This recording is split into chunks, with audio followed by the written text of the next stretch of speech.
ଜୟ Jagannath.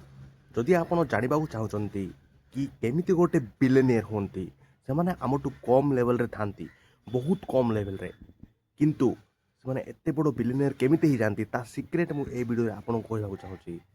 ବିଲିନିୟରଙ୍କ mind set କେମିତି ଥାଏ, ସେମାନଙ୍କ ଥଟ୍ ପ୍ୟାଟର୍ନ କେମିତି ଥାଏ, ୱେ ଅଫ୍ ବିହେଭିଅର୍ କେମିତି ଥାଏ, ସେମାନଙ୍କର ହ୍ୟାବିଟ୍ କେମିତି ଥାଏ, ସେମାନେ କେମିତି ନିଜକୁ ଡିଲ୍ କରନ୍ତି ଏଭ୍ରି ମର୍ଣ୍ଣିଂ, ସେମାନେ କେମିତି ଡେଲି ଛୋଟ ଛୋଟ ଷ୍ଟେପ୍ ନିଅନ୍ତି ବଡ଼ ଗୋଲ୍କୁ ଆଚିଭ୍ କରିବା ପାଇଁ, ତା ବିଷୟରେ ଜାଣିବା।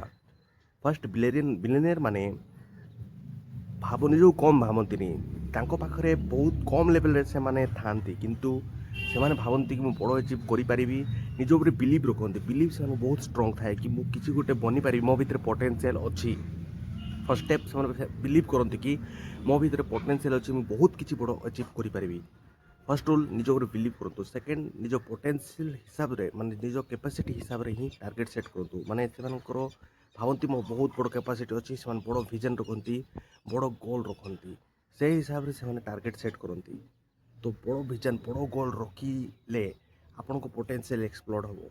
କିନ୍ତୁ ସେ ବଡ଼ ଗୋଲ୍କୁ ସେମାନେ ଛୋଟ ଛୋଟ ଷ୍ଟେପ୍ରେ ବିଭକ୍ତ କରନ୍ତି। ମାନେ ଫାର୍ଷ୍ଟ ଲକ୍ଷ୍ୟବତୀ ହେବି, କିଛି ଅର୍ଜନ କରିବି, ନିଜ ସ୍କିଲ୍କୁ ବେଟର୍ କରିବି, କନଷ୍ଟାଣ୍ଟଲି ନିଜ ସ୍କିଲ୍କୁ ବେଟର୍ କରିବା ପାଇଁ ସେମାନେ କାମ କରନ୍ତି। ତ ଆପଣ ବି ସେଇ ଜିନିଷ କରିବାକୁ ପଡ଼ିବ। ନିଜ ସ୍କିଲ୍କୁ ବେଟର୍, ଫାର୍ଷ୍ଟ ନିଜ ଉପରେ ବିଲିଭ୍ କରନ୍ତୁ, ମାଇଣ୍ଡସେଟ୍ ଷ୍ଟ୍ରଙ୍ଗ ରଖି ନିଜ ଉପରେ ବିଲିଭ୍ କରନ୍ତୁ। ସେକେଣ୍ଡ, ବଡ଼ ଭିଜନ୍ ରଖନ୍ତୁ।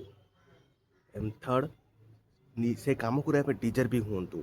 ଆଉ ସେ ଡିଜର୍ଭିଂ ସେମାନେ ଡେଲି ହୁଅନ୍ତି, କିଛି ଶିଖନ୍ତି, କିଛି ଲୋକ ସହିତ ମିଶନ୍ତି ସେ କାମ କରିବା ପାଇଁ, ଡେଲି ସେମାନେ ଡିଜର୍ଭିଂ ହୁଅନ୍ତି।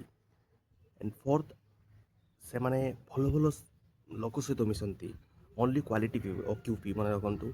ଯେଉଁମାନେ ଆପଣଙ୍କୁ ଆଗକୁ ବଢ଼ିବାକୁ ସାହାଯ୍ୟ କରିବେ ସେମାନଙ୍କ ସହିତ ସେମାନେ ମିଶନ୍ତି। ଆଉ ବାକି ଲୋକ ସହିତ ସେମାନେ ମିଶନ୍ତି, କିନ୍ତୁ ବହୁତ ଟାଇମ୍ ସେମାନେ ତାଙ୍କ ସହିତ ସ୍ପେଣ୍ଡ କରନ୍ତି, ବୁକ୍ସ ପଢ଼ନ୍ତି, କିଛି କୋର୍ସେସ୍ରେ ସେମାନେ ନିଜ ଉପରେ ଇନଭେଷ୍ଟମେଣ୍ଟ କରନ୍ତି।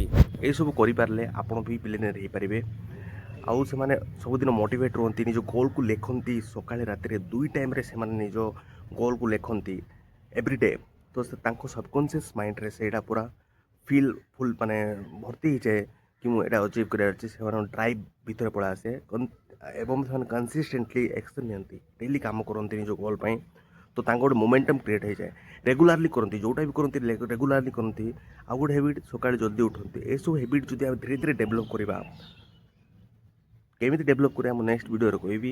ତ ଆପଣ ବି ଗୋଟେ ବିଲିନିୟର ହେଇପାରିବେ। ଯଦି ଏଭଳି ଭିଡ଼ିଓ ଆପଣଙ୍କୁ ଭଲ ଲାଗିଲା ତ ସବସ୍କ୍ରାଇବ୍ କରନ୍ତୁ, କମେଣ୍ଟ କରନ୍ତୁ, କ'ଣ ବି ଡାଉଟ୍ ଅଛି ପଚାରନ୍ତୁ। ମୁଁ ଟ୍ରାଏ କରିବି ଆପଣଙ୍କ ସବୁ ଡାଉଟ୍କୁ ସଲ୍ଭ କରିବା ପାଇଁ। ଜଗନ୍ନାଥ।